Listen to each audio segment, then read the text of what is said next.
And I'm joined by Vidak Radonjic of Beryl Consulting to get his insight on these growing relations between China and Russia. Vidak, good to have you on the show. Thanks for joining us.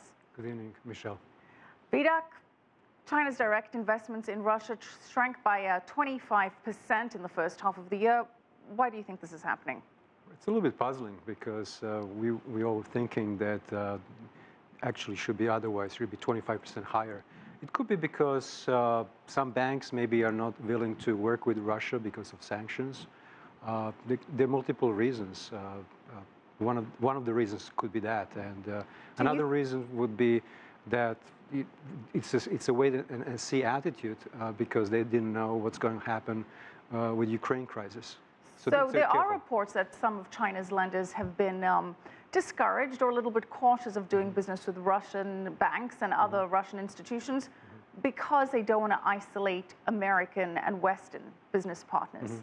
Do you think that's a factor? Well, that's precisely what I just thought might be a reason. Another reason, as I said, is because Ukraine has issues and there has to be kind of like a wait and see approach maybe by Chinese leaders. Still, overall, the Western sanctions against Russia over the Ukraine crisis has certainly driven China and Russia closer together. Would you say that they've backfired in that way? Backfired? That the sanctions have backfired in the sense that they're bringing Russia and China, two formidable world powers, as stronger allies. Absolutely. I mean, the thing is, both Russia and China despise just superpower. One dual world. They're looking for multipolar world. They were looking for something that happened before 1990, when we had multipolar world, when there was a balance in powers. So there is a U.S. superpower these days, and it kind of like don't like that in any way. Well, the Chinese and Russian ties are certainly growing. President Vladimir Putin has said that they've, quote, reached an unprecedented level in history. Trade between the two countries is around 100 billion. Putin is hoping to push that to 200 billion over the next few years. And about 1/10 of Russia's trade is with China. That's its global trade. Is Russia now in a position where it is just too dependent on China? Well, I think China and Russia, they ironed all the differences in 2008, border disputes. So right now, in my opinion, they are natural partners. They share such a big border. They want to basically contrast the views of United States. So they're basically trying to be more allies. They are growing the relationships very strong. It's $40 billion, for example, is $400 billion to be exact. Is the pipeline that they want to build in the future from 2018, 30 years in front, they're going to be building this huge project called natural gas exploration. Well, you mentioned the natural gas project, but there have been some issues. There have been some differences that seem to have stalled that. What are the points there?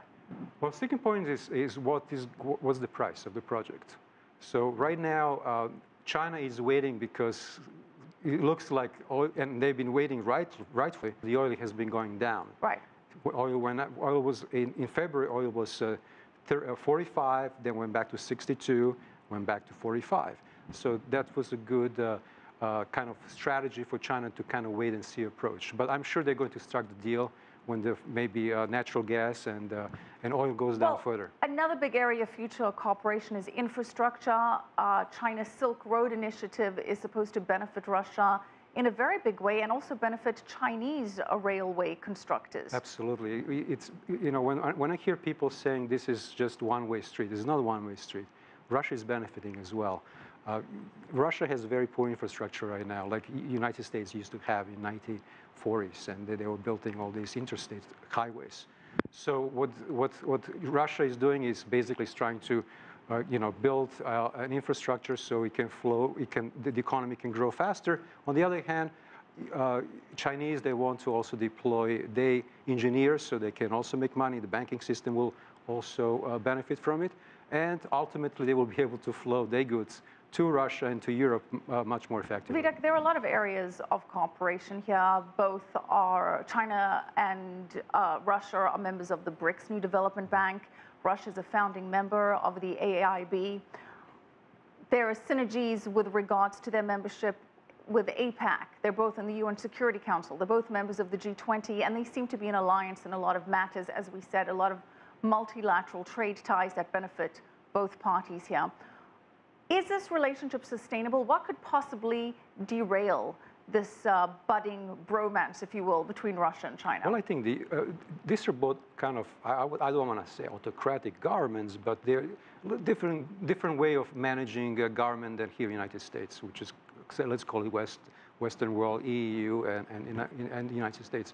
So just to repeat to answer your question, your second part was.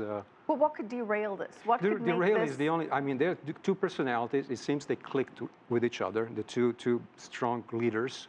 Putin is, I think, very strong leader. Has a very high approval rate, and President Xi of China also has a very high approval rate in its own country.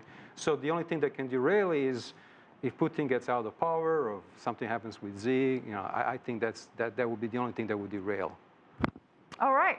Okay. Thank you so much for your insight, Vidak Radonjic, Managing Partner of the Beryl Consulting Group. All right.